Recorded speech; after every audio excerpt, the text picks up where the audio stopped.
Hi everybody, Ian Thompson here with another video, and today I'm going to be talking about what I think is the best vampire movie ever, namely Daybreakers. Daybreakers came out on the 6th of January 2010 and it starred Ethan Hawke, William Dafoe and Sam Neill.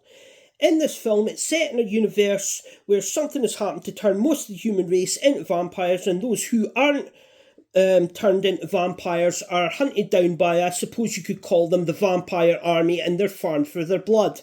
One of the main characters in this film, played by Ethan Hawke, called Edward Dalton, he is a vampire hematologist who works for a blood farming facility called Bromley Marks, and he's been charged with finding a blood substitute because the world's blood supply is quickly running out, and if they don't find this substitute, they're going to basically mutate and turn into what's known as a subsider.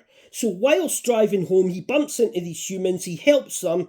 These humans contact him again, and they say that they want him to meet this guy, William Dafoe's character called Lionel McCormack, because they say that they found something better than a blood substitute. They've basically found a cure.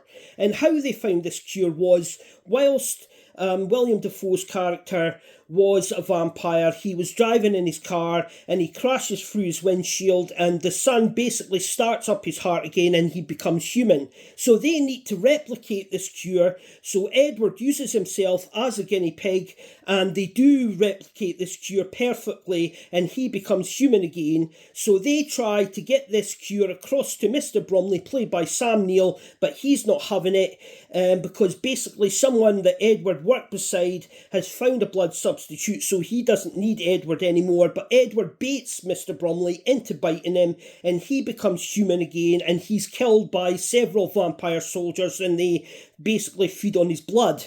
Of course, Edward has a brother called Frankie who helps him by sacrificing himself so Edward and the two other humans can get away, and that's where the film ends.